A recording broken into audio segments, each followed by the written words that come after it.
As the sun rises, one of the most diverse countries in the world wakes up. People have adapted for millennia in their vastly different surroundings. This has resulted in a flora of cultures, languages, and traditions. We will visit some of the people and the land they live in search of that powerful life force in their lives beyond the headlines.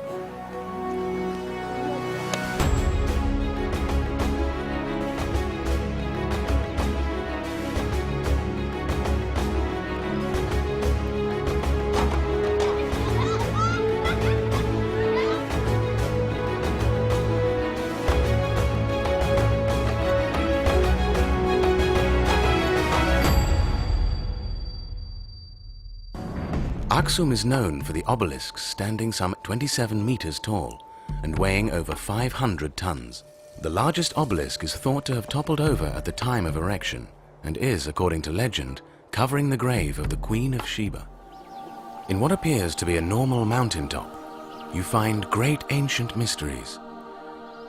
Beta Georgis, the House of St. George, is one of hundreds of rock-hewn churches in Ethiopia.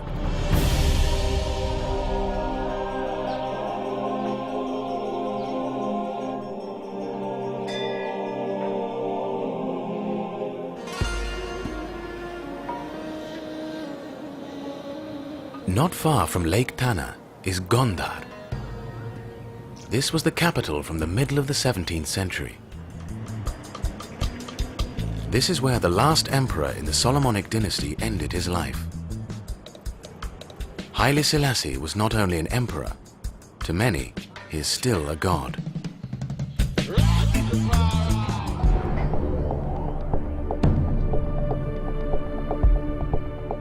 The majestic highlands cover the majority of the Ethiopian countryside.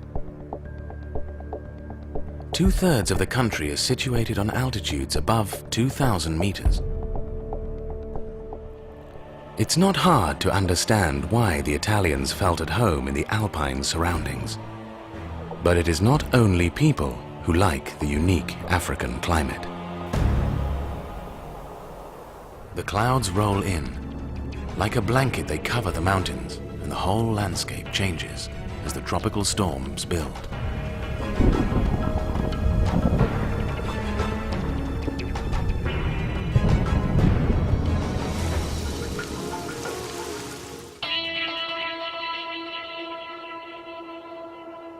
In the Danakil Desert, it hardly ever rains.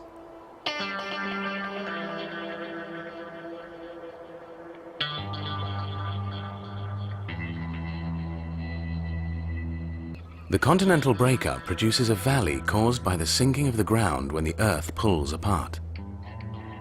The ground is more than 100 meters below sea level. But this is not the only storybook location around here. Just 150 kilometers away, there is a black mountain standing some 600 meters above the desert floor. You might expect Bilbo Baggins to come climbing the mountain at any second. The name Erta Ale translates into the mountain that smokes. As the sun sets, it is clear where the name comes from. The Danakil has been Afar land for thousands of years. They are nomadic people with an amazing aptitude for heat and drought. Afars are commonly known as violent people. Every boy gets armed at an early age and is raised to handle weapons. They are known as the warrior people. But behind that image, most Afars are actually quite peaceful people, living from their livestock. The extreme variations in nature have shaped many cultures in Ethiopia. The hot springs of the desert have become part of the Afar identity. Most springs are poisonous, but in this oasis, there are fresh water springs large enough to create a small river. Locals believe that something so beautiful must have been shaped by God himself.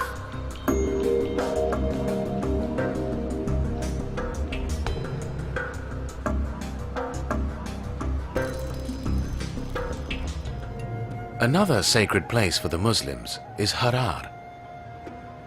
Harar was a major trading center with the Arabian Peninsula and the Far East for centuries. Islam came to Ethiopia in the 7th century from the Middle East, and Harar became one of the first Muslim cities of Africa.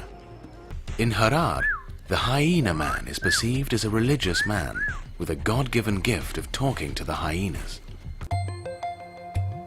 The animals you still find in abundance are birds. In the whole of Africa, there are some 2,000 species of birds. The unique variation in climate and habitats has made Ethiopia into a bird haven and home to about 900 of those species. Lake Shamo looks peaceful at a distance, but when you get out on the lake, the nickname Azugabaya, the crocodile market, makes sense.